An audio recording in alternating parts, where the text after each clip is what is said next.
Boa tarde, bem-vindo a todos, agradecemos a presença, estamos iniciando mais uma atividade da FESB Regional 2020, um encontro virtual, e esta atividade nós vamos então desenvolver 3 palestras que vamos discutir biologia reprodutiva, programação fetal. Eu sou a professora Maria Cristina Avelar, da Unifesp Escola Paulista de Medicina, e comigo estarão aqui os colegas, a professora Débora Damasceno, da Unesp Botucatu, e o professor Rafael Escorcin Chafka, da Universidade Federal de Minas Gerais. Eu gostaria de lembrar que, antes de iniciar as atividades, que cada palestrante terá em torno de 25 minutos para fazer sua apresentação, e ao longo da apresentação nós vamos convidar a todos os que estão participando que encaminhem as suas perguntas, seus comentários em relação ao que está sendo apresentado, porque ao final nós teremos um período de 5 minutos para responder perguntas e fazer os comentários junto com o palestrante. Fazemos um pedido que todos, ao encaminhar questões no chat, o façam em caixa alta. E, ao fim da atividade, nós vamos ter uma enquete que a FESB está promovendo para poder, a seguir com os comentários recebidos, poder melhorar outros eventos virtuais que se seguirão a este da FESB regional. Então, pedimos a todos que colaborem e mandem os seus comentários e perguntas, então, no chat. É com grande prazer, então, que eu gostaria de solicitar a presença aqui na sala da colega Débora Damasceno, se ela puder abrir o vídeo dela. A professora Débora Damasceno, ela é pesquisadora do Departamento de Ginecologia e Obstetrícia da Universidade da Unesp, no campus Botucatu. Ela é bolsista de produtividade do CNPq nível 2 e ela é orientadora e dedica suas pesquisas junto ao programa de pós-graduação de tocoginecologia na Faculdade de Medicina da Unesp Botucatu. Professora Débora, já agradecemos em nome da FESB a sua colaboração e a sua participação e passo a palavra, boa palestra. Muito obrigada, Maria Cristina. Bom, antes de mais nada, eu gostaria de agradecer aos organizadores da 14ª FESB Regional, em particular ao professor Manuel, a toda a parte de assessoramento e a professora Maria Cristina também por estar aqui nessa tarde, e o Rafael compartilhando essa nossa experiência em biologia reprodutiva. Obrigada também a vocês, alunos e outros professores que possam estar também participando desta tarde, comigo e com os outros membros dessa mesa redonda. Obrigada desde já.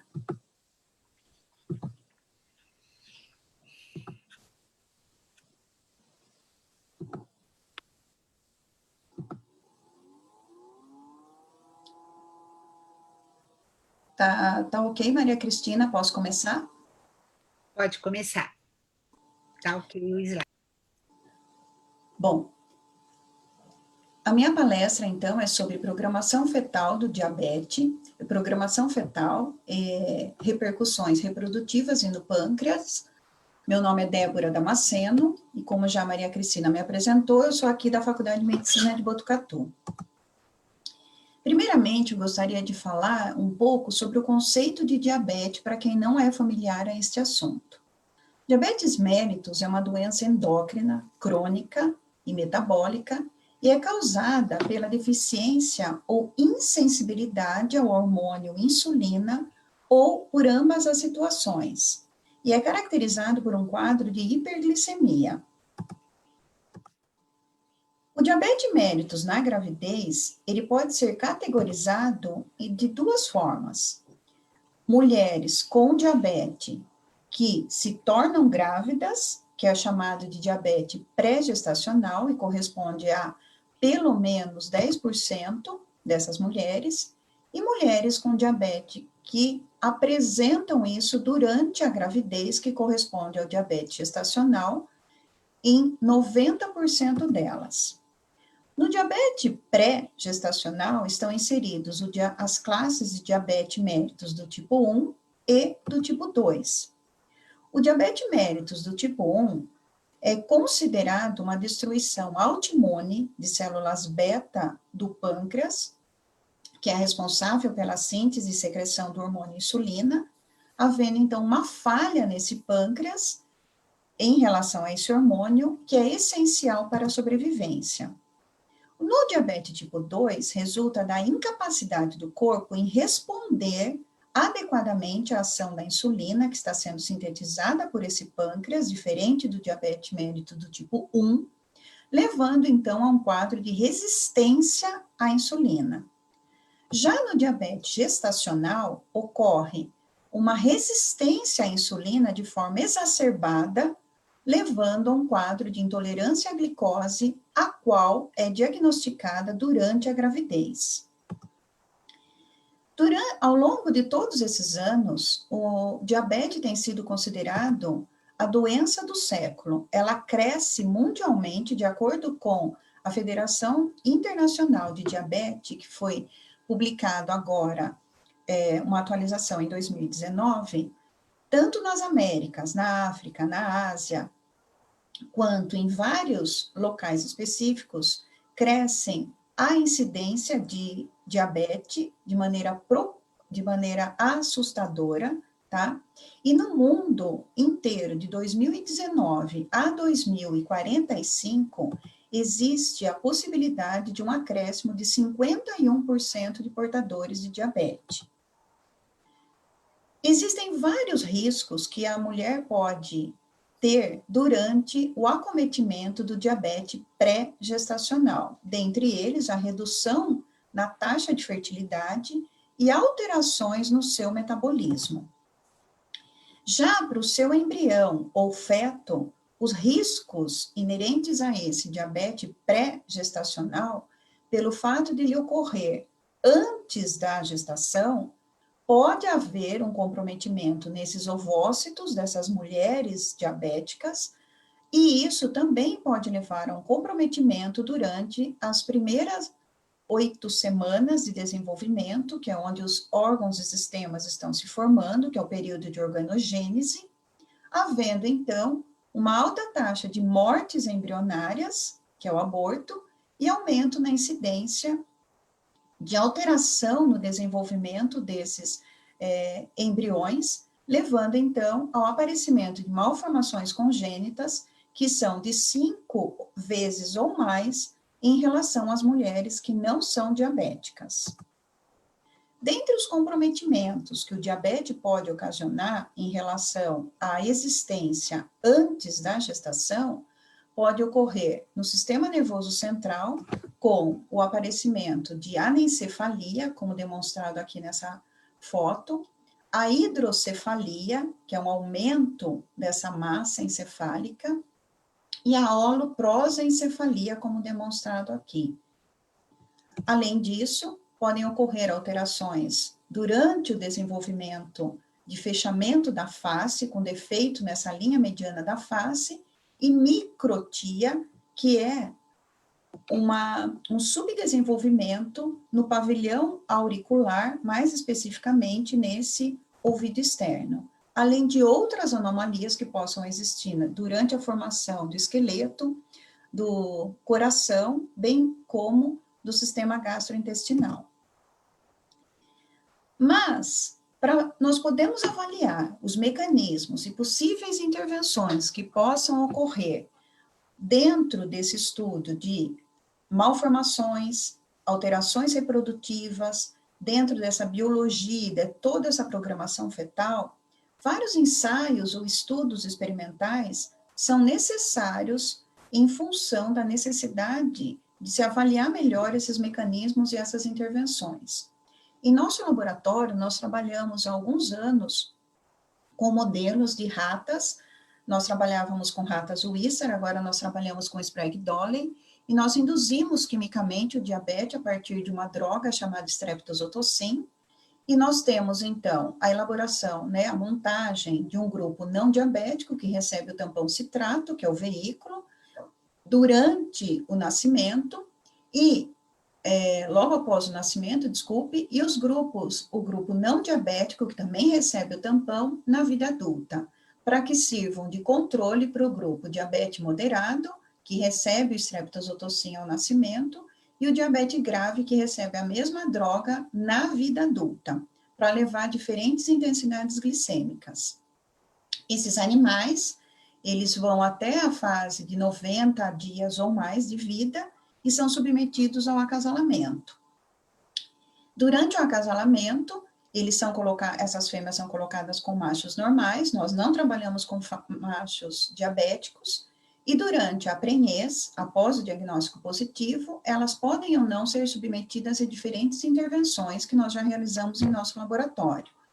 Tratamento com extratos de plantas medicinais, exercício físico através da natação, suplementação com vitamina D e cálcio, e a partir daí nós poderemos submeter essas ratas ao processo de cesariana para obtenção da prole, para análise de placentas e malformações fetais, ou obtenção através do parto vaginal dessa prole, onde nós priorizamos as recém-nascidas fêmeas para estudo em diferentes fases da vida. Dentre os estudos que nós realizamos, nós observamos que as ratas com diabetes moderado, aqui representado num cinza mais escuro, e as ratas com diabetes grave, no cinza mais claro, elas apresentam alteração na viabilidade fetal e nas taxas de anomalia, mas de forma significativa, houve redução da viabilidade fetal no grupo com diabetes grave e aumento nas taxas de malformações fetais em relação ao grupo controle, mimetizando o que acontece com as mulheres diabéticas pré-gestacionais. Além disso, nós avaliamos através da cesariana a prole obtida para análise de malformações externas, onde visualizamos alguns recém-nascidos com extravasamento do sistema gastrointestinal e exencefalia. Posteriormente, esses fetos foram preparados para análise esquelética e para as análises viscerais, e pudemos observar a presença de costelas supranumerárias, esternébrios alterados, a presença de palatosquese e alterações na formação ocular. Então, quais os mecanismos poderiam estar envolvidos para o aparecimento dessas malformações? Será que isso é de causa materna? Será que é de causa embriofetal? Ou será que a placenta está relacionada a isso? Visando responder a esses questionamentos, a IS, uma aluna de doutorado, realizou um doutorado sanduíche em Copenhague com um grupo de pesquisadores que também trabalham com diabetes e avaliou, essa parte do trabalho foi feita em nosso laboratório e outros estudos referentes a pâncreas ela realizou lá. No teste oral de tolerância à glicose, quando essas mães foram submetidas, quer sejam diabéticas moderada, quer seja com diabetes grave, esse teste comprovou que ambos os grupos apresentavam uma hiperglicemia que foi confirmada não só nos diferentes pontos desse teste oral de tolerância à glicose, como também na área sob a curva, que foi demonstrado nesse gráfico B, através do nível de glicose circulante no grupo controle 183 miligramas por decilitro por minuto, no grupo diabetes moderado 166 miligramas por decilitro por minuto, e no grupo com diabetes grave, mais do que 300 miligramas por decilitro por minuto, confirmando a presença da hiperglicemia materna. O diabetes está diretamente relacionado com a presença de formação de radicais livres, levando então a um quadro de estresse oxidativo devido ao desbalanço com as enzimas antioxidantes. Isso também foi confirmado nas nossas ratas, tanto com diabetes moderado, representado aqui pela letra MD, que é mild diabetes, quanto severe diabetes, que é o diabetes grave, havendo um aumento no marcador desses oxidantes, que é o malondialdeído, que é da classe das substâncias reativas ao ácido tilbarbitúrico, que estava aumentado tanto no 18º dia quanto no 21º dia de prenhez em relação ao grupo controle, e uma redução nas ratas com diabetes grave em relação à enzima antioxidante.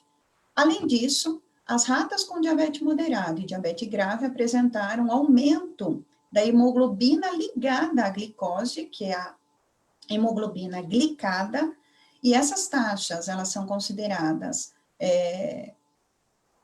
compatíveis até 6,5%. Após isso, a superior a isso é considerada como um quadro diabético, confirmando mais uma vez a presença de uma hiperglicemia. Outro fator que nós avaliamos foi a receptividade dessa rata-mãe, a esse concepto ou pré-embrião. Existe uma citocina que é chamada GM-CSF, ela é produzida, né, ela é secretada pelas células epiteliais do endométrio materno e ela possibilita a recepção desse embrião, pré-embrião. E no caso, tanto no diabetes moderado quanto no diabetes grave, representados aqui pela seta, houve uma redução significativa dessa citocina, mostrando então que essas ratas não estavam aptas para poder receber esses embriões. Além dos fatores maternos, então, visualizados, nós estudamos também as placentas. Cinzato avaliou essas ratas, que é que foi a minha aluna de doutorado e pós-doutorado, ela avaliou as placentas dessas ratas com diabetes grave e moderado e verificou que a decídua, que é essa região aqui, apresentou uma grande quantidade de células com glicogênio e uma redução da área dessa zona específica da placenta, mostrando, então, uma dificuldade para manter esses embriões em formação. Da mesma forma, ela também verificou que a região do labirinto, que é a região de troca entre os nutrientes e oxigenação materno-fetal, também estava reduzida, comprometendo, então, o desenvolvimento desses embriões. A relação entre o peso fetal e o peso da placenta também foi realizado, dando, então, um valor que é chamado de eficiência placentária, que também foi reduzido nas ratas diabéticas em relação à rata controle, mostrando que essas alterações placentárias relacionadas à baixa eficiência placentária podem estar comprometendo o desenvolvimento desse embrião ou feto, levando a uma restrição de crescimento intrauterino nesses animais de experimentação. Portanto, essas perdas fetais e o aparecimento de malformações congênitas têm relação desde o início do desenvolvimento? Essa foi a nossa principal pergunta. Será que tudo que acontece lá no final da gestação já não estaria acontecendo desde o início, tendo em vista que essas mães já possuem uma alteração de glicemia desde o início da concepção? Para isso, Bueno realizou, então, um estudo coletando os pré-embriões, né, de ratas com diabetes grave e moderado para comparar com o grupo controle a partir do no quinto dia de prenhez, quando se considera dia gestacional 1, e quando se considera dia 0 de prenhez, o quarto dia. Então, foi feito um flushing desses córneos uterinos, e no quarto dia pós-coito, foi verificado uma maior porcentagem de mórulas, mostrando, então, tanto o grupo diabético quanto grave apresentavam, então, um aumento nessas taxas de mórulas, então, havendo, então, um retardo de desenvolvimento, e ao visualizar microscopicamente esses pré-embriões, eles apresentavam-se degenerados, e não com a característica de um blastocisto normal, mostrando, então, um atraso e que essas mórulas estavam em degeneração. E quais seriam os mecanismos pelos quais essas mórulas estariam desta forma? Então, Bueno também realizou um ensaio com probe e analisou no microscópio de fluorescência a presença dessas mórulas marcadas ou não com peróxido, com H2O2 e GSH, que é um antioxidante, havendo, então, a confirmação de um aumento das espécies reativas de oxigênio nessas células da mórula e uma redução da sua defesa antioxidante, comprovando a presença de estresse oxidativo nesses pré-embriões.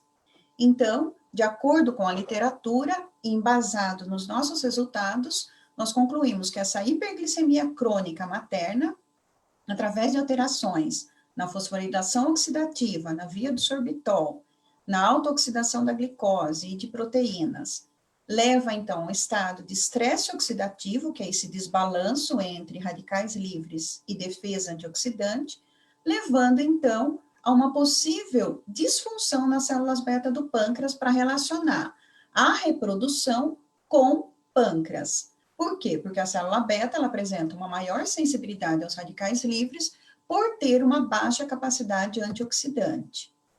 Da mesma forma que nas mulheres, na prenhez de ratas, durante o período de adaptação do pâncreas à gravidez, ocorre um aumento na massa de células beta na mulher e nas ratas.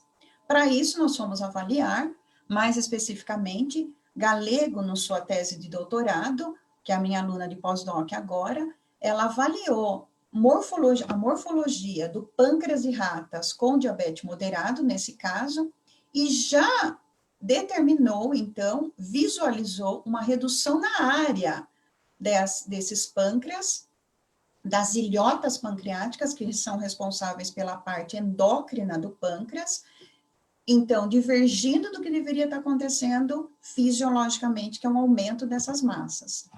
E, além disso, houve um aumento na proliferação, como um processo adaptativo, no entanto, o PDX1, que é um fator de transcrição responsável pela manutenção das células beta, estavam reduzidos, bem como quando foi feita a imunistoquímica para visualizar anticorpos contra essas células que produzem insulina, também estava reduzido, então a massa de célula beta estava reduzindo, e o seu contraponto, que é a alfa e a delta, também estavam alteradas, mostrando, então, uma tentativa de adaptação e compensação desse pâncreas dos animais diabéticos em relação ao grupo controle, mas sem sucesso. E quando ela fez o trabalho em Copenhague com o Dr. Nielsen, eles verificaram também os filhotes de ratas diabéticas e observaram que já apresentava também um comprometimento, da mesma forma que as suas mães, e quando nós avaliamos o nível de glucagon e somatostatina ao nascimento nos fetos de diabéticas e após 10 dias de nascimento, eles continuavam apresentando redução na somatostatina.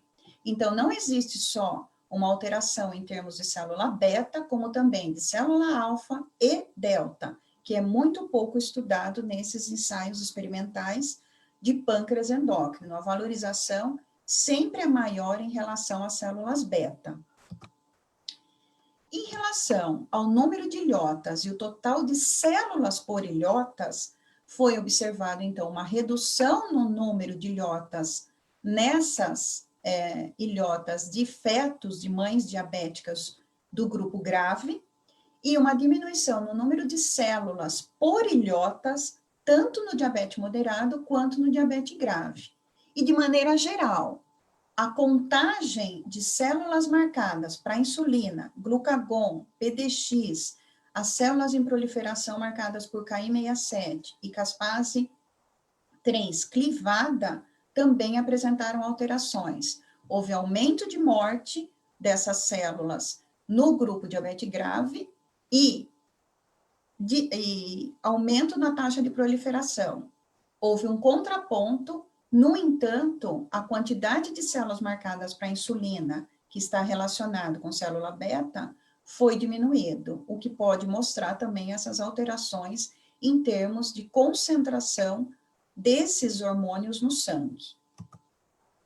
Quais os mecanismos poderiam estar envolvidos também nessa desregulação dessa massa do pâncreas endócrino? Para isso, foi feita a glicemia, então, dos fetos no 18º dia, que é a fase máxima de crescimento do pâncreas durante a prenhez de ratas, e no 21º dia, que corresponde ao final da prenhez. tanto os filhotes de ratas com diabetes grave, aqui exemplificado, quanto com diabetes, no 18º dia, quanto no 21º dia, das ratas, dos filhos de ratas com diabetes grave, apresentaram aumento da glicemia maior até que 400 miligramas por decilitro, mostrando uma hiperglicemia. Além disso, esses fetos apresentaram aumento nas taxas de espécies reativas ao ácido tilbarbitúrico, que é um marcador de oxidação nos lipídios, e houve uma redução, de acordo com a literatura, de PDX, de glutationa peroxidase, que é um antioxidante, e catalase, mostrando, então, o desbalanço entre os oxidantes e antioxidantes, levando a um quadro de um estresse oxidativo, especificamente nos filhos de ratas diabéticas.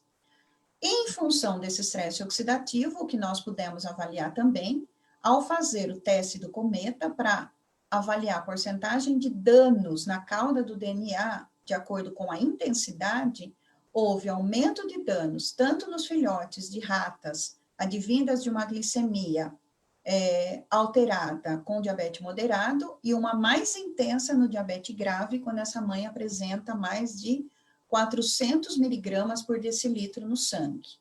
Então, já está havendo alteração no DNA desses filhotes também. Débora, 2 minutos. Ok, estou acabando. Então, a hiperglicemia crônica na mãe, em função dos mecanismos que eu já comentei em relação às apresentações anteriores, levam ao estresse oxidativo e nós confirmamos que esse estresse oxidativo na mãe, bem como nos fetos, estão relacionados à alteração nas células do pâncreas endócrina desses filhotes e, especificamente, as disfunções reprodutivas maternas. Eu gostaria de agradecer ao convite feito pela comissão organizadora da FESB, por estar aqui apresentando os meus resultados, agradecer aos alunos da graduação, da pós-graduação e do pós-doutorado, que sempre nos ajudam, e sem esses alunos e o pessoal técnico, nós não teríamos resultado. Nós devemos tirar o chapéu a esses alunos, porque sem eles, nós, professores, não temos condições de apresentar nada. Aos professores colaboradores dentro da Unesp, aos do exterior e às agências de fomento. Muito obrigada pela atenção de vocês e pela Maria Cristina e toda a equipe técnica que está nos assessorando nos bastidores. Grata pela atenção. Obrigada, Débora, pela excelente apresentação. Abrimos, então, alguns minutos para as perguntas. Já tem uma aqui, Débora, que está aqui, eu vou passar para você. Está perguntado, no caso da porção exócrina do pâncreas, também ocorrem alterações diária, assim como na porção endócrina em filhos de mães diabéticas?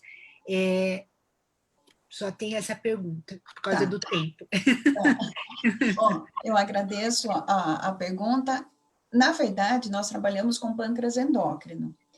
No caso de pâncreas exócrino, nós já estamos vendo algumas alterações, principalmente relacionadas à alteração dos marcadores, porque a dúvida é, a proliferação que deveria estar existindo no pâncreas endócrino para aumentar a massa de célula beta, para uma melhor adaptação do pâncreas frente à prenhez ou gravidez na mulher, se deve a quê? A uma replicação dessa célula já existente, a neogênese em função de outras células que se transformam, ou células que estão se desdiferenciando para poder ajudar a aumentar essa massa.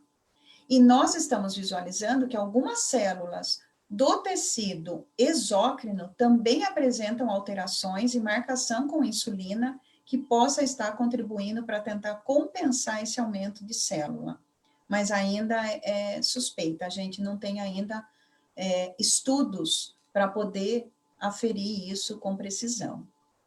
E, Débora, eu sei que a gente está com a questão do tempo, mas rapidinho, uma curiosidade dos seus dados, a programação androgênica, vocês estão olhando o que está acontecendo nesses... Seria muito interessante, não, né? Seria maravilhoso, para maravilhoso. correlacionar com a questão de possíveis alterações, né, no perfil da testosterona nos machos, ou mesmo nos filhotes, né, nas fêmeas. Seria ótimo. Isso aí seria muito interessante ótimo. adicionar, né? Eu gostaria de uma colaboração, e eu sei que você trabalha, a gente pode pensar mais. Olha só, tá vendo? Eu estou aberta a outras colaborações, e o material está disponível para o que a gente puder trabalhar, porque a gente retira muito material e armazena. Eu estou aberta a novos estendemos isso à audiência, né? Isso, a todos os alunos, principalmente da região norte, nordeste. Eu estou aberta a novos contatos. Ok. Muito obrigada, Débora, em nome então da FESB e de todo o pessoal da organização. Obrigada pela sua participação. E lembrando que quem enviou perguntas pelo chat, isso será passado para a professora Débora, e ela então depois pode endereçar as respostas, né? Obrigada, Débora. Obrigada. Então, passo agora a segunda apresentação, pedir para o professor Rafael ligar o vídeo. Enquanto isso, eu vou apresentá-lo. Então, o professor Rafael, ele é professor associado do Departamento de Fisiologia e Biofísica do Instituto de Ciências Biomédicas da UFMG, da Universidade Federal de Minas Gerais.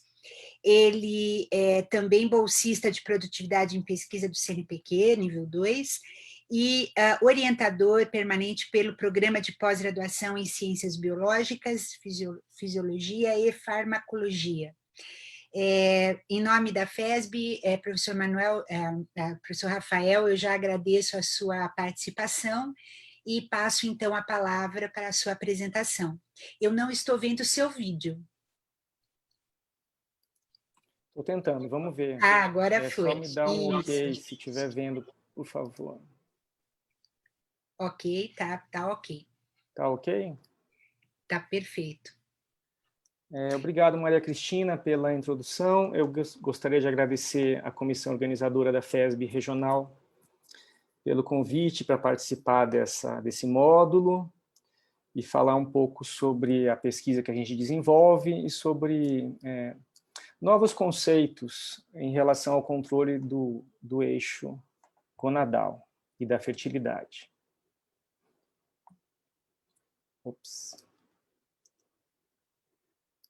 Então, a reprodução é controlada pelo eixo hipotálamo-hipófise-gonadal.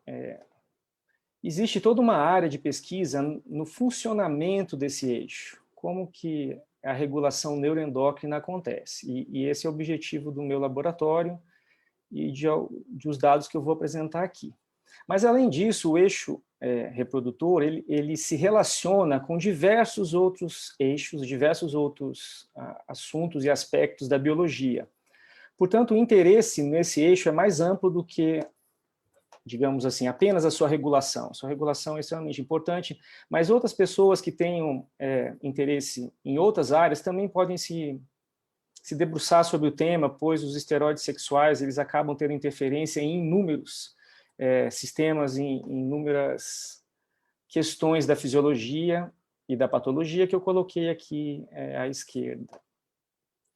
Bom, a origem do eixo hipotálamo-hipófise-gonadal, ela remete aos anos 50, quando Jeffrey Harris hipotetizou o sistema hipotálamo-hipófise. Então, ele foi o primeiro a sugerir que, na verdade, a hipófise era controlada por hormônios. Esse é um desenho do Jeffrey.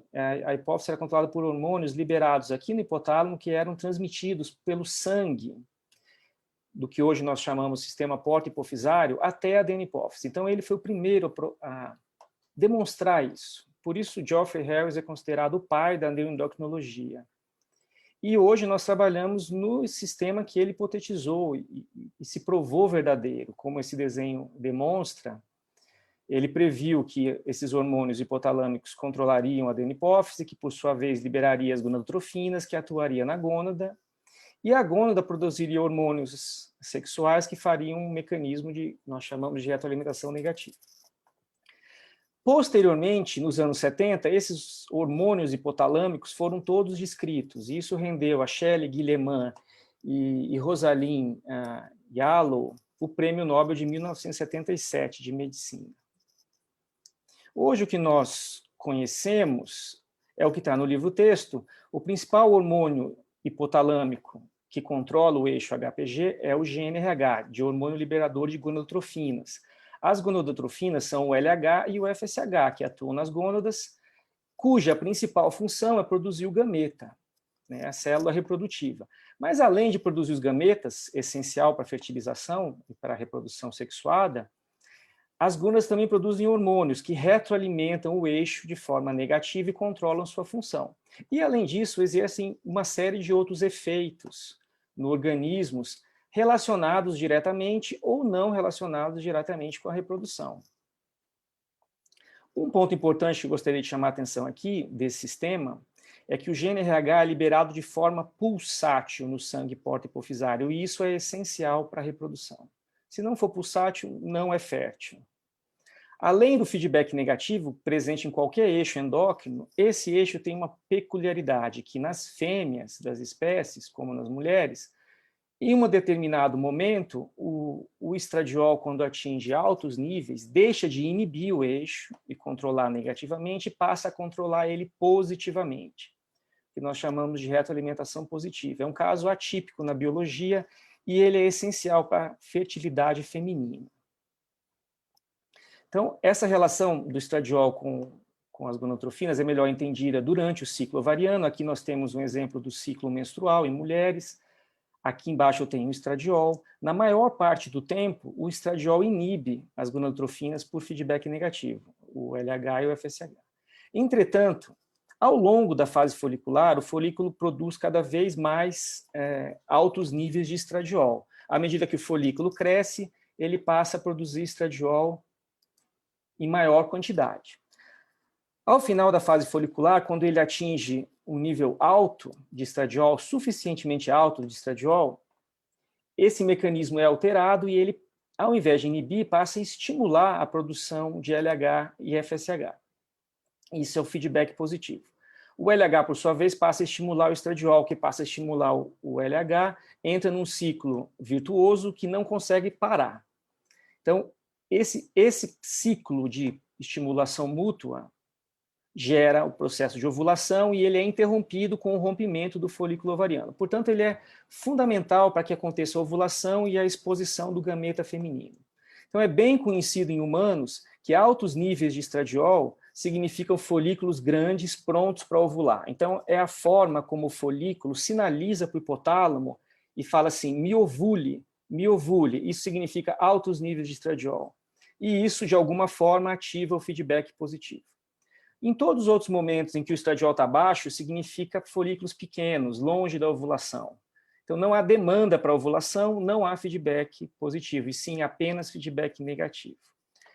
Essa base hormonal é bem conhecida. Entretanto, como esses altos níveis no hipotálamo sinalizam positivo e os baixos níveis negativo, isso não é entendido até hoje.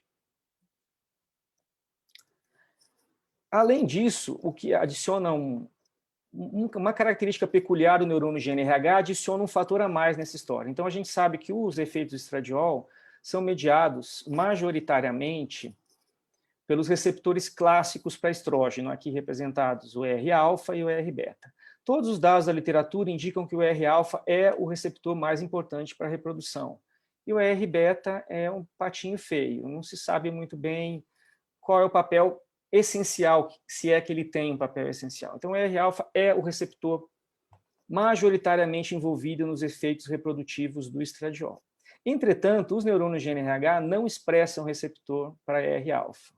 Portanto, aquele feedback negativo ou positivo, ele não é exercido diretamente no neurônio GnRH.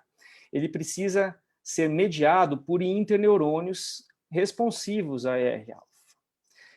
Havia uma série de candidatos a esses interneurônios há alguns anos atrás, mas não havia o candidato, não havia, nesse time não tinha um camisa 10, não tinha o jogador que sem ele o time não ganha. Era uma série de jogadores que participavam ou não nessa mediação do sinal do estrógeno para o GnRH. Entretanto, há alguns anos já, aproximadamente 20 anos, ficou demonstrado que a quispeptina é o número 10 desse time de neurônios que regulam o GNRH. A história começa um pouco antes, nos anos 90, quando esse gene foi descrito. Esse gene foi descrito em células tumorais, tinha a ver com metástase. Não estava relacionado à reprodução. E os pesquisadores que descreveram esse gene eram de Hershey, então eles homenagearam o chocolate Kisses da mesma cidade. O gene passou a ser chamado de Kiss1, em homenagem ao chocolate, que quer dizer beijo, mas aqui tinha a ver com câncer. Alguns anos depois, determinou-se que o peptídeo produzido por esse gene era o ligante cognato do receptor GPR54, até então órfão. Tudo bem. Mas foi em 2003 que aconteceram os trabalhos seminais nessa área, que mudaram a história da fisiologia da reprodução. Então, alguns grupos simultaneamente demonstraram que mutação nesse receptor GPR54, que atualmente é conhecido como Kiss1 receptor, mutações nesse receptor, tanto em animais quanto em humanos, geravam infertilidade e ausência de puberdade. Então, geravam um hipogonadismo hipogonadotrófico. Na mesma época, um grupo brasileiro demonstrou o reverso. A superexpressão desse gene antecipava a puberdade. Então, foi nesse momento que o gene do beijo encontrou a puberdade e encontrou a reprodução. De lá para cá, já são quase 20 anos e milhares de trabalhos desenvolvidos.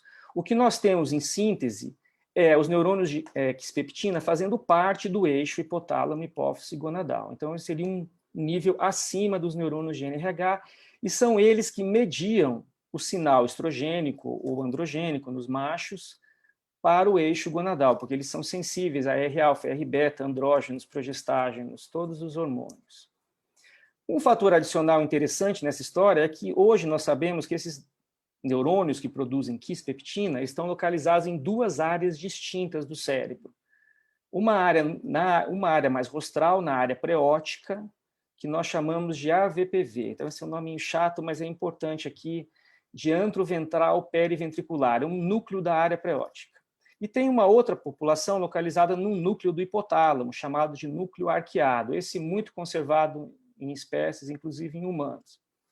O detalhe interessante é que os efeitos do estradiol na população do AVPV são estimulatórios, o que remete ao feedback positivo. Enquanto seus efeitos na população do arqueado são inibitórios, o que remete ao feedback negativo. Então surgiu a hipótese de que eu tenho duas áreas cerebrais, duas populações de neurônios Kiss, só que uma é inibida pelo estradiol, a do ARC, feedback negativo, outra é estimulada pelo estradiol, portanto faria parte do feedback positivo. Não importa a fonte, a quispeptina sempre estimula o GNRH, é um potente estímulo para a liberação de GNRH e, portanto, na sequência de gonadotrofinas e de antisteroides sexuais.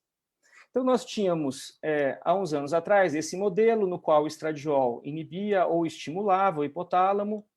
De alguma forma, isso chegava nos neurônios GNRH e estimulava ou inibia o neurônio GNRH. Então, o modelo mais atual prevê que o estrógeno inibe a quispeptina do arqueado e, portanto, inibe o GNRH no processo de feedback negativo. No processo de feedback positivo, ele ativa a quis do AVPV, que, por sua vez, ativa o GNRH e gera um pico pré-ovulatório de LH. Então, esse é o modelo vigente de regulação do eixo gonadal. A nossa pergunta aqui foi: como isso acontece? Por que aqui ele inibe e aqui ele estimula? O que está por trás desse efeito bimodal do estradiol nessas duas populações? Então, isso foi o que nos motivou para fazer esse experimento que eu vou mostrar alguns resultados agora. Lembrando aqui que nos dois casos, por incrível que pareça, o receptor envolvido no efeito inibitório e estimulatório é o ER-alfa. Então, é o mesmo receptor que faz os dois efeitos. Então, inicialmente, nós buscamos desenvolver em ratas o mesmo fenômeno que acontece em mulheres, que é baixo nível de estradiol faz feedback negativo, alto nível faz feedback positivo. Isso em ratos não estava demonstrado ainda, apenas em mulheres.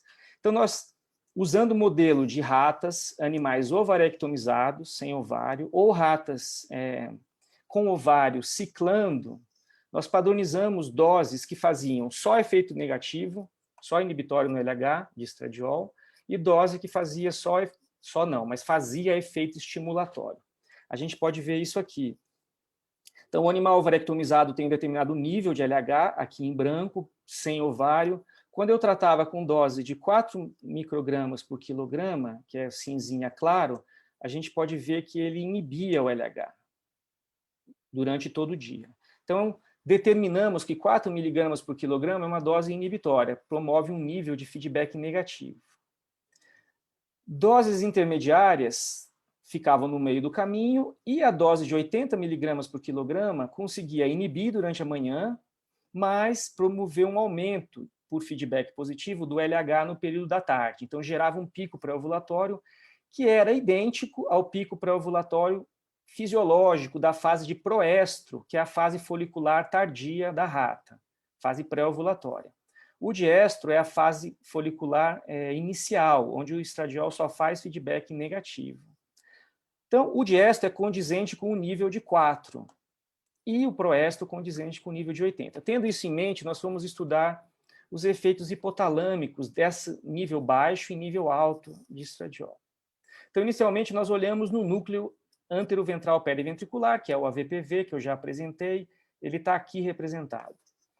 Para investigar a resposta desse núcleo ao estradiol, nós usamos uma estratégia que é a expressão do receptor de progesterona. Isso já é reconhecido há muitos anos que esse receptor é induzido por estradiol. Então, é um sinal celular de que a célula reconheceu o estradiol e está respondendo ao estradiol. Então, esse foi o nosso marcador de responsividade ao estradiol, e vamos usar isso ao longo desse estudo. Então, o que nós observamos? Um aumento da expressão de PR no proestro, quando o estradiol aumenta e tem o pico de LH. Isso é totalmente esperado de acordo com a literatura. Nos animais ovarectomizados, a dose baixa não teve efeito, e a dose alta induziu PR. Então, o AVPV só responde a doses altas de estradiol. Fomos olhar em comparação o núcleo arqueado. Então, o que nós observamos? No arqueado, diferente do AVPV, aqui no hipotálamo, no arqueado nós fizemos dupla marcação, PR e quispeptina. O que nós observamos é que ambas as doses de estradiol aumentam a expressão de PR no arqueado. E quando nós pegamos o PR nos neurônios Kiss, aqui representados, tanto a dose baixa quanto a dose alta induziram praticamente 100% de expressão de PR nos neurônios Kiss. Ora, isso indica que qualquer dose, alta ou baixa, ativa o arqueado, diferente do AVPV. Então, apareceu para nós que essas áreas elas parecem responder de forma diferenciada aos níveis de estradiol. Embora já tivesse sido demonstrado que não há diferença na expressão de receptor para estrógeno, nós ainda assim investigamos novamente. Será que essa diferença de resposta se deve a maior ou menor expressão do ER-alfa? Então, nós fizemos dupla marcação para ER-alfa aqui em verde e meu N em vermelho. Então, o amarelo são neurônios que expressam ER-alfa, tanto no AVPV quanto no arqueado, numa condição de feedback negativo ou positivo. Para nossa surpresa, observe que o AVPV tem mais neurônios que expressam ER-alfa do que o arqueado. Isso não é condizente com uma menor responsividade do AVPV. Parece estranho. É ao contrário dos resultados funcionais. Mas esses dados mostram o número de neurônios imunorreativos, não mostram a quantidade de receptor dentro do neurônio, que poderia estar variando. Então, usamos uma outra estratégia, que foi fazer microdissecções do AVPV, no caso a área preótica que contém o AVPV e o arqueado, e dosar os genes para ER-alfa e beta, que são conhecidos como ESR1 e ESR2, são os genes para ER-alfa e ER-beta, nessas duas áreas, uma outra forma de avaliar a expressão dos receptores. Então, inicialmente nós validamos as microdissecções, veja que na área preótica o estradiol aumenta o gene de Kiss, conforme esperado, só na maior dose, enquanto no arqueado o estradiol nas duas doses inibe o gene de Kiss. Então, esses dados de Kiss validam a nossa microdissecção e o nosso método. Então, fomos olhar para os genes dos receptores, e os dados são complexos, mas chamou a atenção que na condição de feedback negativo, que é o cinza, o arqueado, na verdade, tem maior expressão do gene de ER-alfa do que a área preótica. Isso se reverte no caso de feedback positivo. Mais importante que isso, em qualquer situação hormonal, seja cinza ou seja preto, seja baixo estrógeno ou alto estrógeno, o arqueado sempre tem uma razão R-alfa e R-beta maior do que a área preótica. Já é conhecido que os receptores alfa e beta formam dímeros para exercer a sua ação celular, e o heterodímero de alfa com beta tem um efeito inibitório sobre o alfa. Então, essa maior razão, R-alfa-beta, sugeria uma possibilidade de maior ativação do R-alfa nessa célula, por uma menor inibição pelo R-beta. Então, essa foi a nossa hipótese. Aparentemente, no arqueado, o R-beta é menos inibido. Então, nós testamos isso com um agonista seletivo para R-alfa e observamos que, de fato, em doses logarítmicas do PPT, apenas a dose mais alta induz PR no AVPV, enquanto uma dose anterior de 0,2 já induz o PR no arqueado. Então, eu tenho pelo menos 10 vezes, uma dose de 10 vezes menor capaz de ativar o arqueado com o agonista seletivo ER-alfa em relação ao ER-beta, indicando que, de fato, o arqueado é mais sensível à ativação do ER-alfa. Portanto, aquela razão ER-beta, no arqueado sendo ER-alfa e ER-beta maior, torna ele mais sensível aos efeitos da ativação do ER-alfa. E o ER-beta no AVPV teria alguma função? Esses são dados ainda em preparação, mas nós já podemos observar que quando nós usamos o agonista seletivo para ER-beta, por si só ele não tem efeito nos animais overtomizados, mas quando combinado à dose de feedback positivo de estradiol, que faz um pico de LH, a combinação com o agonista seletivo DPN de ER-beta potencializa esse efeito. Então, eu tenho que essa razão R-alfa e R-beta é um determinante na resposta do arqueado e do AVPV aos níveis de feedback negativo e positivo do estradiol. Assim, esse trabalho sugere uma nova questão na literatura, que a razão R-alfa e R-beta pode alterar a responsividade dessas áreas, de forma que o arqueado responde a baixos níveis de estradiol e exerce feedback negativo, porque ele tem mais R-alfa do que R-beta, é mais sensível, enquanto o AVPV, como tem uma razão menor, precisa de mais estradiol para ser ativado, e quando ele é ativado, o R-beta potencializa esse efeito de geração do pico pré-ovulatório de LH. Então, essa é a proposta da expressão diferenciada, modulando a resposta dos neurônios quispertina. Também aponta pela primeira vez um efeito fisiológico do ER-beta no controle do eixo gonadal. Bom, em síntese é isso. Eu queria agradecer especialmente a Patrícia Henriques, que foi a doutoranda, ainda é doutoranda, e esses dados fazem parte do doutorado dela. Além da Paty, eu agradeço a todos os colegas do Laboratório de Endocrinologia e Metabolismo da UFMG. Agradeço também a nossa pós-graduação em Fisiologia e Farmacologia e as agências de fomento, enquanto elas nos financiavam. Com isso eu termino. Muito obrigado. Obrigada, Rafael, pela excelente apresentação. Abrimos, então, a perguntas. Enquanto chegam as perguntas, ou se tiver alguma da audiência, Rafael, te perguntar, na hora que você está com essas regiões e você fala da modulação que você tem em termos do balanço, né? Então, dos receptores e a resposta estrogênica, são áreas que também você tem a conversão de testosterona para estrogênio, né? Há uma correlação com a enzima 5-alfa-redutase, você sabe? Ou teria uma corregulação com isso? O fato da conversão hormonal? Ou seria mais receptores que estão basicamente vindo de hormônios que estão plasmáticos? Você diz no hipotálamo, né? Então... Porque essa é sempre uma questão que, quando a gente está dando para graduação, sempre fica a dúvida, né, de como estão esses balanços de regulação. Bom, o que a gente trabalha muito é a questão da aromatase hipotalâmica. Então, sem dúvida, o hipotálamo, se não for o principal lugar, é um dos principais, mas provavelmente é o principal local de conversão de andrógeno em estrógeno no cérebro. Nossa, Então, isso desculpa, eu falei 5-alfa-redutase, desculpa, é que eu trabalho tá. com 5-alfa-redutase, desculpa, aromatase, isso mesmo. Isso, não, aromatase, com certeza. 5-alfa-redutase, eu ia falar que eu acho que não tem, mas pode ser que tenha, mas não é tão relevante. Agora, a pergunta essa é uma pergunta boa, eu não sei se foi feito já. Se eu tratar uma fêmea com uma alta dose de andrógeno, por exemplo, eu acho que é até válido fazer, viu, professora? Uma alta dose de testosterona, que é um andrógeno aromatizável, isso é capaz de induzir um pico pré-ovulatório? Não sei.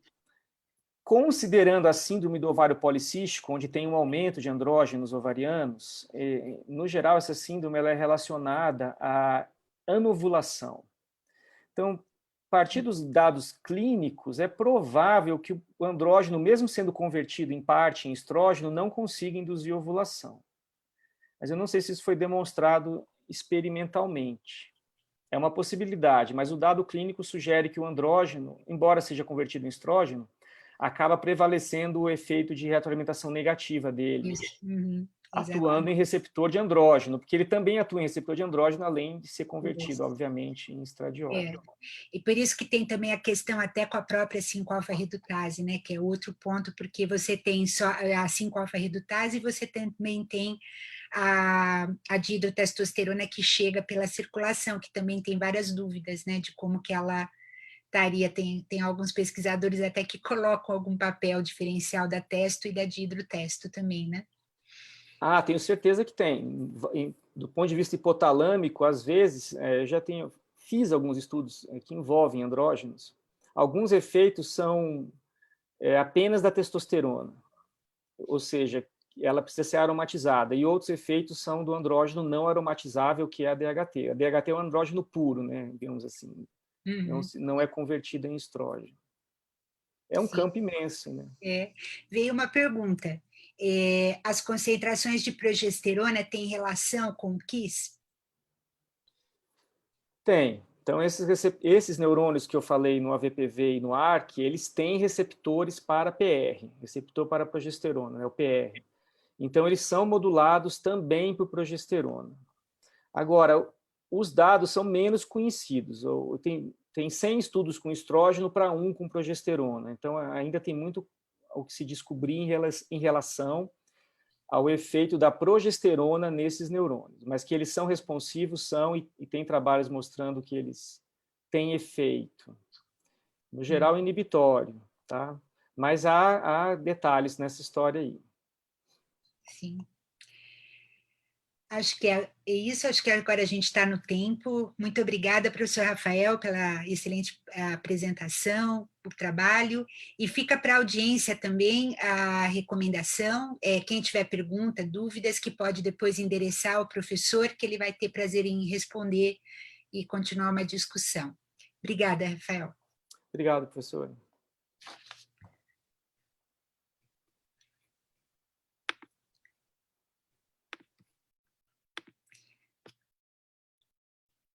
Bom, agora eu que vou pedir ajuda.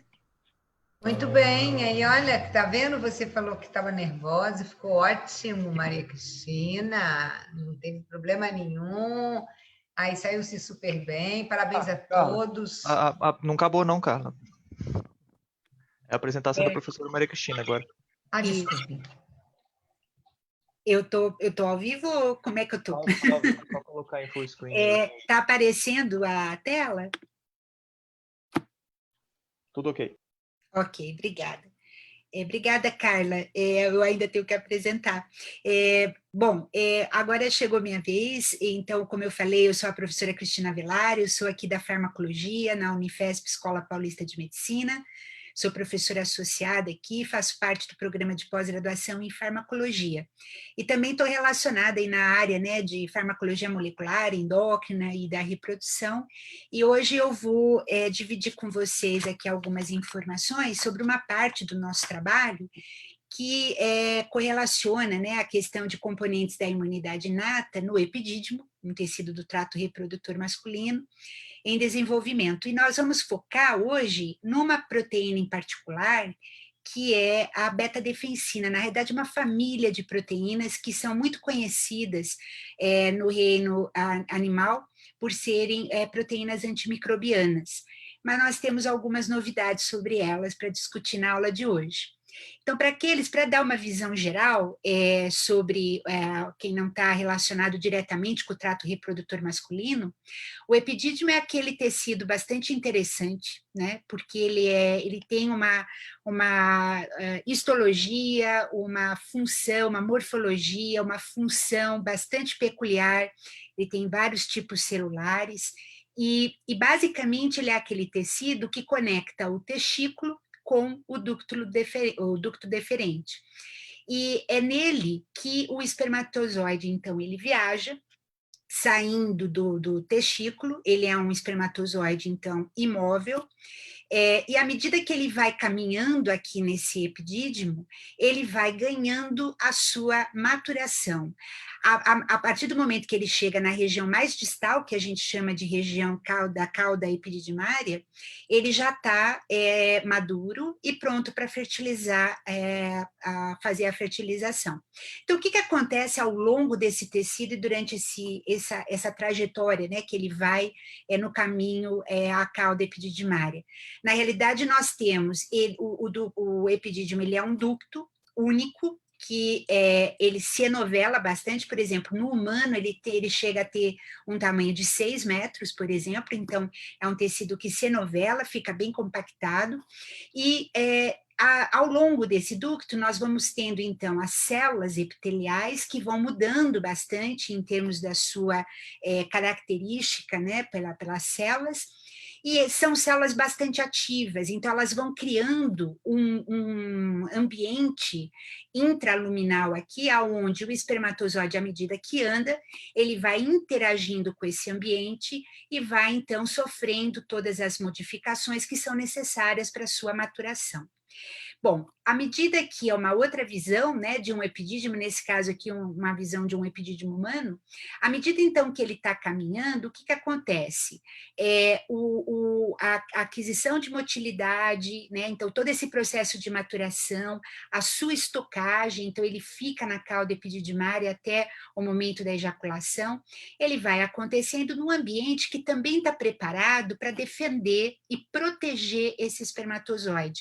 Então, não só pela imunotolerância que esse ambiente gera para esse espermatozoide, mas também existem vários mecanismos celulares e moleculares que vão fazer a sua defesa contra a infecção, contra patógenos, né? Bom, o que é interessante, indo um pouquinho mais agora, nesse contexto desses mecanismos de defesa?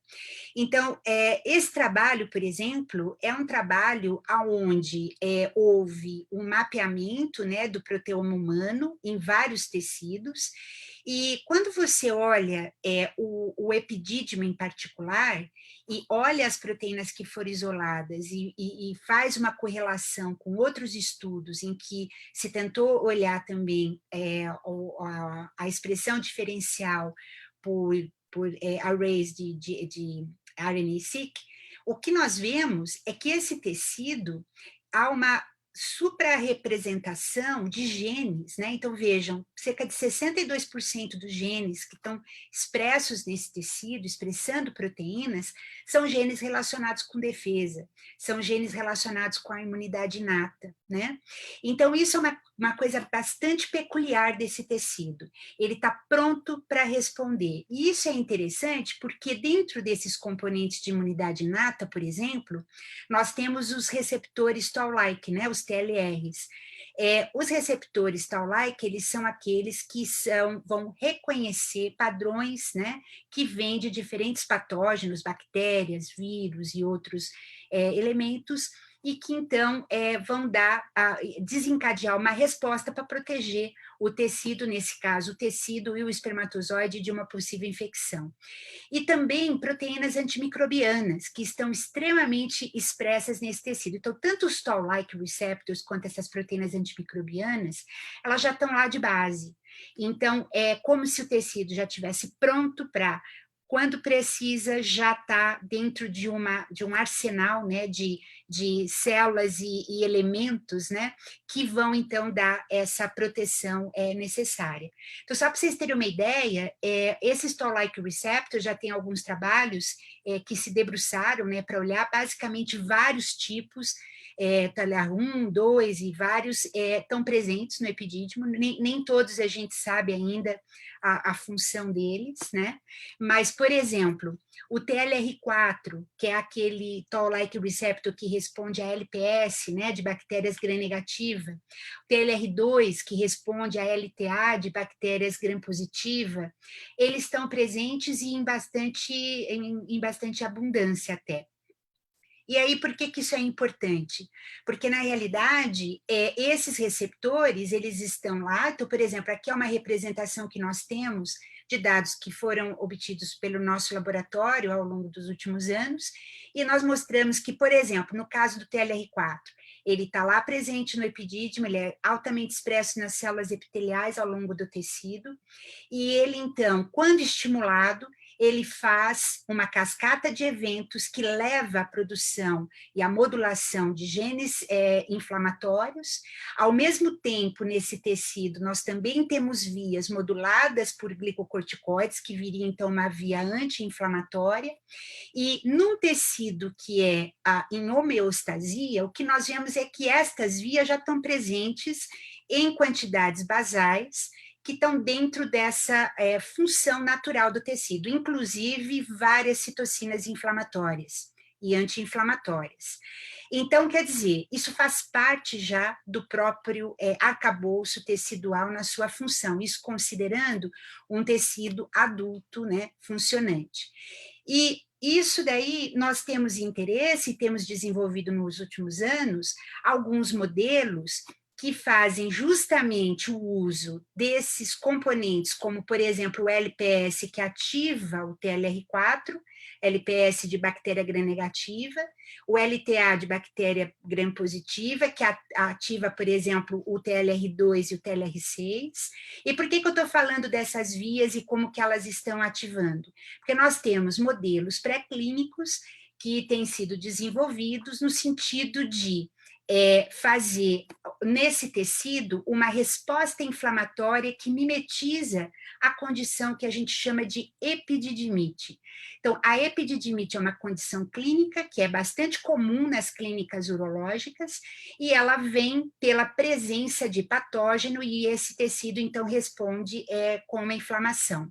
Se sabe muito pouco sobre esses processos, eles podem ser uma epididimite aguda, uma epididimite que pode ser crônica, isso pode acabar afetando a fertilidade do homem, pode acabar afetando a saúde do homem, então é importante que a gente entenda mais o que acontece. No nosso caso, nós temos trabalhos que têm tentado entender o que acontece com uma epididimite aguda, por exemplo, aquela que, uma vez o homem entrando em contato com a bactéria, o que está acontecendo? Normalmente vem por uma via retrógrada da uretra para dentro do epidídimo, e é isso que a gente faz na experimentação animal. Aqui é um epidídimo de rato adulto, aonde a gente, numa manipulação animal, faz uma mimetização desse modelo clínico, né, onde a gente faz a administração dessa endotoxina por via retrógrada, e depois a gente segue o que está acontecendo com esse tecido. Então, isso tem sido interessante porque tem nos feito entender melhor como que a resposta inflamatória está dentro desse tecido epididimário. Bom, é óbvio que durante essa inflamação, nós também vamos ter mecanismos de defesa, né? E o que nós sabemos? Dentro desse arsenal que o epidídimo tem, ele tem várias proteínas antimicrobianas. Entre elas, as beta-defensinas é um tipo desse tipo de proteína antibacteriana, microbiana.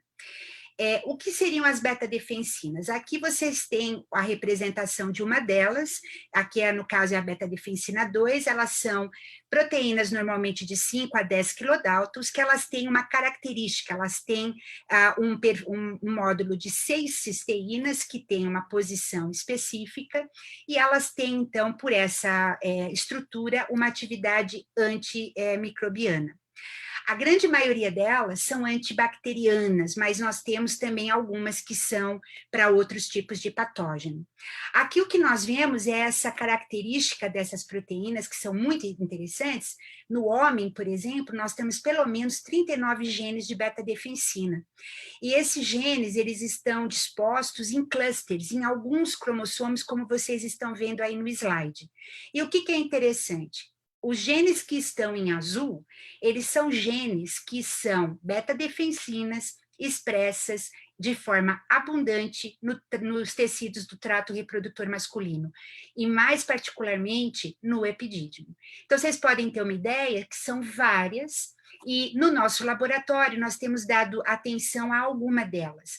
Então, por exemplo, tem sido a beta-defensina do gene SPAG11, mas em particular o gene SPAG11C, mas também temos nos dedicado à beta-defensina 1 e à beta-defensina 2, que tem ortólogo no rato e no camundongo.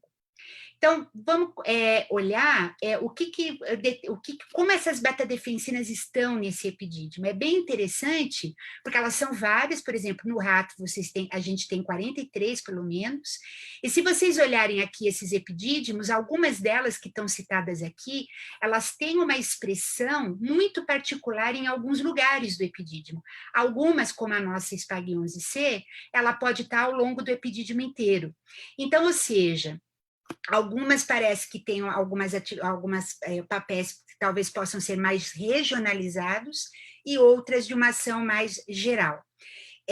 De uma certa forma, várias delas dependem de androgênio, ou seja, eu tenho que ter a testosterona, o nível de testosterona que esse tecido é androgênio dependente, para que elas possam estar expressas e atuantes.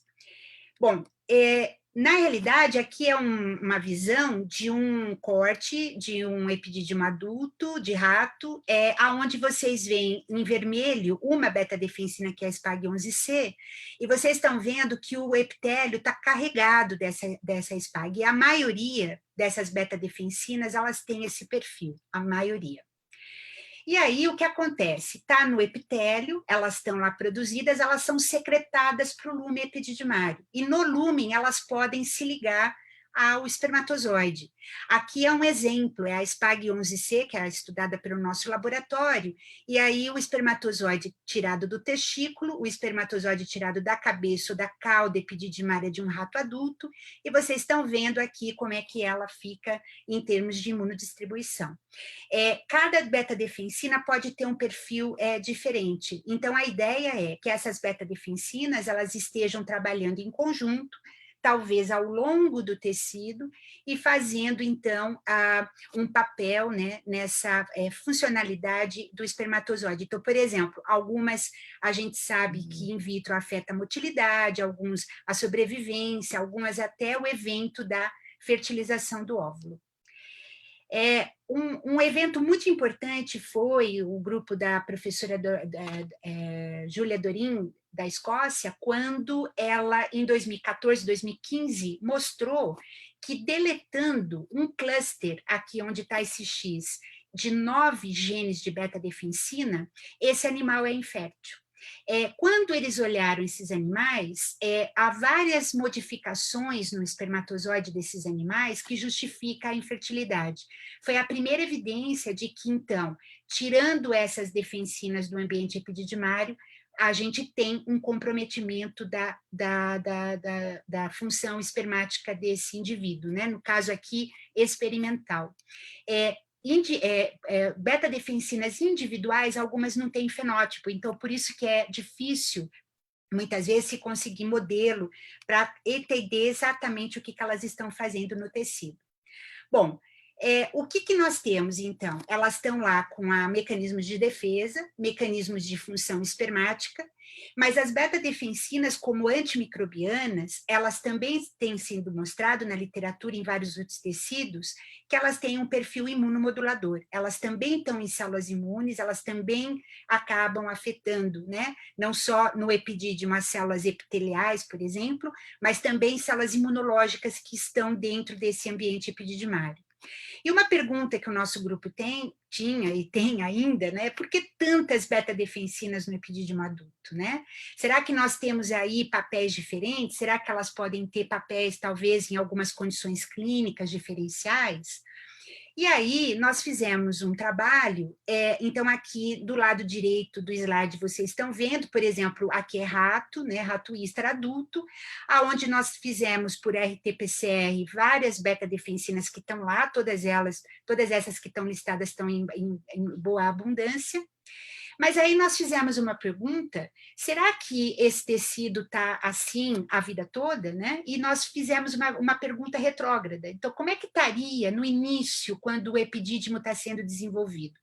Para aqueles que não são da área, o epidídimo ele vem da estrutura embrionária, que é o ducto de Wolff, ou o ducto mesonéfrico, que no rato, na idade embrionária 17,5, ainda é um ducto reto, retilíneo, e ao longo, né, até o nascimento, então esse ducto ele vai se enovelando, vai se alongando e forma então o epidídimo. Como vocês veem aqui, entre a idade 17,5 e 20,5, que é um pouquinho antes do nascimento do rato, vocês estão vendo que algumas beta-defensinas não estão presentes, algumas estão presentes mais próximo quase do nascimento, enquanto que outras, elas já estão presentes ainda no ducto, quando ele ainda está retilíneo. Particularmente a nossa, que nós temos interesse aqui, que está destacada, é a SPAG11C. Ou seja, existe um cenário diferente no pré-natal e no pós-natal. Então, o que isso é importante? Por que é importante? Lá no adulto, no tecido adulto, ele depende de androgênios. E esse desenvolvimento embrionário também depende de androgênios. A testosterona ela é chave para transformar esse ducto de Wolff no epidídimo, né? E durante esses eventos, a gente sabe que tem efeito direto do próprio receptor de androgênio com a sua testosterona, mas também nós temos entre as células mesenquimais e epiteliais desse ducto, uma conversa que vem em termos de sinais parácrinos, né, que vão sendo guiados e que são extremamente importantes para que esse ducto se desenvolva. E a nossa pergunta foi, será que a nossa beta-defensina pode estar aí fazendo algum papel?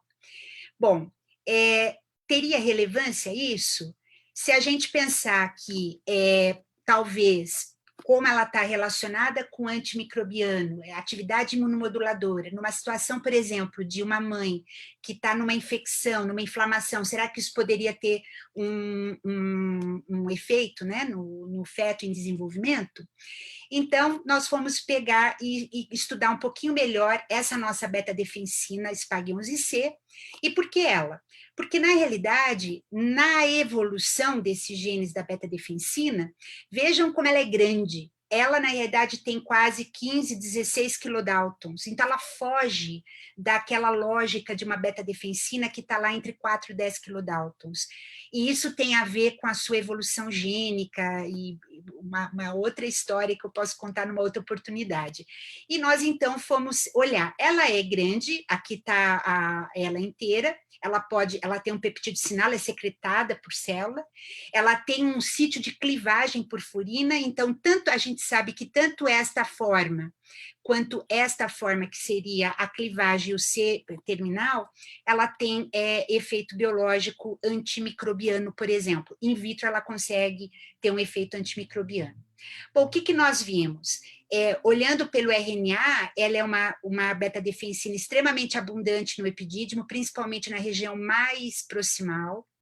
No período pós-natal, ela vai aqui, então nós temos com o avanço da idade, né, desde um dia de idade até o adulto, ela vai aumentando à medida que a testosterona vai aumentando, e se eu castro esse animal na idade adulta, ela cai em expressão, ou seja, é uma isoforma dependente de androgênio no período pós-natal.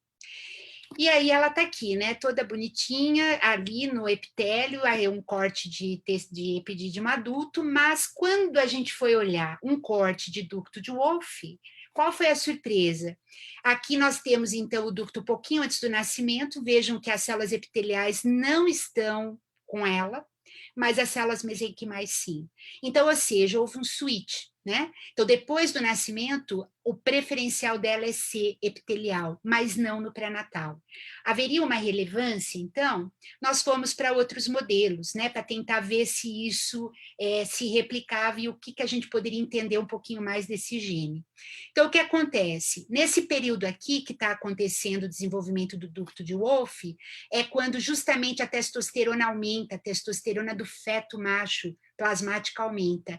Veja o que acontece, a SPAG-C já está alta, porque ela aumenta com o desenvolvimento fetal nesse tecido embrionário, mas quando a testo aumenta, ela cai em expressão. E o que nós fizemos? Isso é em vivo, quando a gente pega o tecido do animal. Nós fomos para o modelo in vitro, né? Um modelo organotípico, que nós pegamos esse tecido em 17,5, colocamos numa placa de cultura.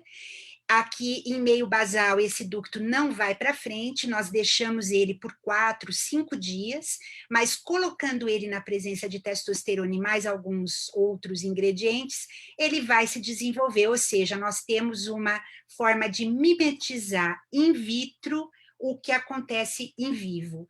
E o que nós vimos? Que exatamente quando nós pegamos por 24 horas e mantivemos esse ducto com testosterona, a expressão dessa beta-defensina caiu, e quando a gente colocou a testosterona na presença de flutamida, que é um antagonista do receptor de androgênio, ela levantou de novo.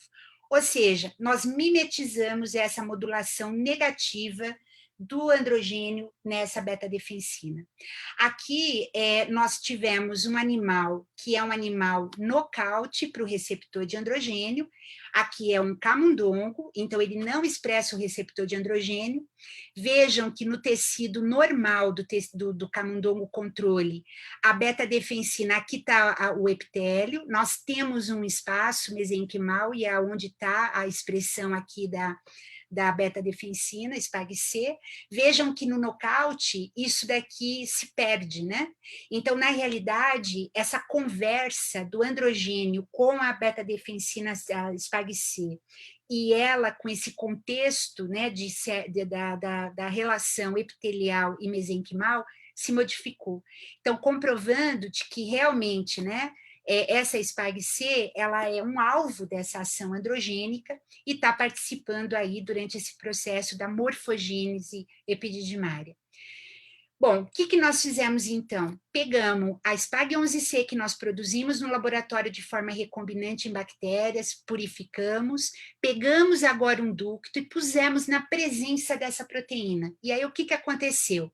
Se vocês compararem em cima, que tem a testosterona, que o ducto continua se desenvolvendo, vejam que esse ducto agora, ele está menos enovelado, e a gente viu que também ele está com menos curvatura. Ou seja, nós tivemos um atraso no desenvolvimento desse ducto. E se a gente agora faz o washout, ou seja, deixa o ducto com a proteína, mas depois troca de meio sem proteína, o ducto começa a recuperar. Então, a nossa hipótese é que, então, a partir de um certo momento, quando está pegando a morfogênese do ducto, os androgênios meio que dão um break nessa beta-defensina C. E por quê? Porque quando a gente foi olhar, ela interfere com proliferação celular. Então, a hora que ele faz esse break, ela faz com que dê um controle no como esse ducto está, então, proliferando, e isso, então, a nossa hipótese é que nessa homeostasia, essa proteína seria junto com essa ação androgênica, né, um participante, então, desse processo morfogenético. Bom, então, o que nós temos? Que a SPAG11C, então, ele estaria num papel, não necessariamente como antimicrobiano, mas como um agente morfogenético. E aí ela está carregando as suas ações, como a gente vê, por exemplo, no epidídimo adulto, nós ainda não sabemos isso, né? Mas nós estamos agora trabalhando com uma outra beta-defensina, a beta-defensina 2, que também está presente enquanto a SPAG-C está presente, e estamos tentando ver o que nós tivemos até agora é uma particularidade dessa beta-defensina SPAG-C, ou outras beta-defensinas também teriam esse papel nos eventos morfogenéticos. Bom, no caso da beta-defensina 2, a literatura mostra que ela consegue modificar a resposta, por exemplo, do TLR4, que está lá como um sensor, no caso de um tecido embrionário, de, por exemplo, produtos de degradação da matriz e de morte celular, mas também poderia estar sinalizando se há nesse ambiente uma molécula como LPS que vem, por exemplo, de uma infecção da mãe, ou alguma questão do feto. E essas sinalizações vão levar, então, a uma sinalização aqui que talvez possa estar tendo um efeito aí no desenvolvimento, né, do morfogenético, então, desse tecido. Então, o que nós temos como hipótese trabalhando agora? Pelo menos 2 beta-defensinas que nós estamos olhando, então, no caso da C, ela está absolutamente mais expressa no mesênquima desse ducto mesonéfrico, mas a novidade que a gente tem para vocês é que no caso da beta-defensina 2, ela está no epitélio, mas ela também está no mesênquima. Então, é possível que nós tenhamos outras histórias aí dessas beta-defensinas nesse sistema. Para finalizar, vamos lembrar que quando a gente tem morfogênese, na realidade, há uma recapitulação de uma situação inflamatória, porque é uma situação de estresse também do tecido. E vários desses mediadores e desses componentes que participam de uma resposta inflamatória fazem parte de processos morfogenéticos. No caso, nós estamos vendo a mesma coisa para esse ducto de Wolff em desenvolvimento. E estamos colocando, né, que talvez essas beta-defensinas possam ter um papel nesse contexto. Tem relevância clínica isso? Bom, existem várias situações, né? Então, nós temos aqui, ao longo da vida do homem, nós temos várias situações de ruptura, né, da função do tecido, que já pode estar vindo desde a nascença, mas também pode acontecer ao longo da vida, que pode incluir até situações de infertilidade idiopática, condições de subfertilidade, ou condições até inflamatórias, epididimite, que talvez possa estar tendo uma origem em desbalanços desses componentes de imunidade inata e de defesa do organismo já durante o período de formação do tecido embrionário. O que a gente sabe? Nós precisamos de um ducto bem formado no período embrionário para dar um tecido funcional, né, e saudável. Então, a gente espera que, dessa forma, a gente esteja olhando, né, do lado certo ou correto em relação a essas beta-defensinas, ou seja, talvez as mesmas funções do tecido adulto também possam estar nesse pré-natal, talvez num contexto diferente, ou não. Vamos ver quem está certo ao longo desse tempo. Então, eu gostaria de finalizar agradecendo a todos do laboratório, foi uma equipe grande que ao longo desse tempo trabalhou nesses trabalhos de imunidade inata e beta-defensina, não só junto comigo aqui na pós-graduação, colaboradores, mais particular, o Eric, agora na Unesp Botucatu, Barry Hinton, o Lee Smith, que fizeram parte mais direto de algumas colaborações desse trabalho. E as agências de financiamento que estão todas listadas. Com isso eu finalizo, vou fechar aqui, e acho que sou eu mesma que direciono as minhas perguntas. Então, eu agradeço a FESB pela oportunidade e estou aqui para responder alguma pergunta ou algum comentário que vocês tenham interesse. Muito obrigada.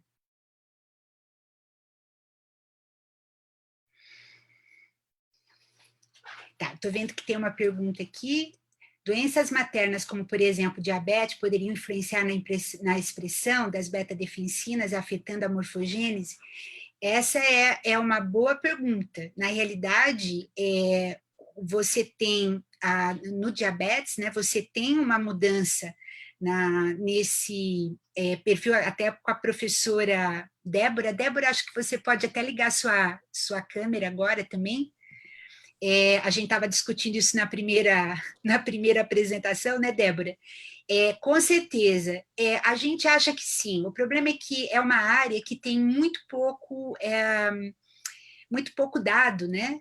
E a gente tem alguns modelos, por exemplo, no nosso laboratório, nós estamos fazendo algumas manipulações na mãe para ver justamente o quanto que a repercussão dá no desenvolvimento desse ducto, né? No caso de diabetes, nós não estamos trabalhando, mas com certeza no desbalanço da adrenal, pâncreas, isso deve ter uma repercussão, porque está mexendo com os hormônios, né? A outra pergunta, essa regionalização da expressão das diferentes beta-deficiências tem correlação com a diferença no padrão de expressão? Interessante também do receptor, ou se tem correlação com a expressão do receptor de androgênio, né, no epidídimo. É bem interessante também essa pergunta. Quando a gente olha tanto no animal adulto, que é onde tem mais trabalho dessas beta-defensinas, vocês sabem que o receptor de androgênio está expresso no tecido como um todo, né? E em alguns lugares, essas beta-defensinas, elas têm uma expressão bem restrita. Então, assim, várias delas têm elementos de resposta a receptor de androgênio, mostrando que o próprio gene pode estar responsivo ao androgênio, mas algumas não. Então, com certeza, não deve ser só androgênio, elas devem ter outros fatores que também estão fazendo a regulação, como, por exemplo, CREB, AP1, o próprio NF-κB, que já foi mostrado. Tá, faltam 2 minutos. Vocês querem fazer algum comentário a mais? Débora, Rafael, e aí eu fecho? Gostaria de agradecer, parabenizar a sua apresentação, seus resultados brilhantes, agradecer e parabenizar também o professor Rafael. Foi um prazer estar aqui hoje à tarde com vocês, viu? Obrigada, Débora. Eu queria agradecer também. Eu queria agradecer também. Foi um prazer conhecê-las, foi um prazer participar desse módulo. E eu espero que tenha sido bom para a audiência, como foi para mim. Com certeza. Eu queria agradecer também, Débora, Rafael. É uma oportunidade única, né? A gente trabalha em coisas tão próximas e a gente quase não tem oportunidade. Acho que se a pandemia teve algo de bom, né? Se é que a gente pode dizer isso, né? Com tanta coisa que a gente tem para fazer, mas acho que essa proximidade aqui ela é fantástica, né? É uma pena que a gente não possa ver a audiência, né? E ter uma interação mais direta com a audiência. É sempre difícil ler chat, né? Mas agradecer a oportunidade, agradecer a todo o pessoal da organização, então, da FESB regional, a equipe técnica que nos ajudou, acho que deu certo, né, aqui a nossa apresentação. E, então, terminar novamente ressaltando que, ao final, todos os participantes vão receber uma mensagem para responder a uma enquete, e aí todos pedem para que respondam, porque isso significa melhorar outras apresentações, né? Outras oportunidades de eventos.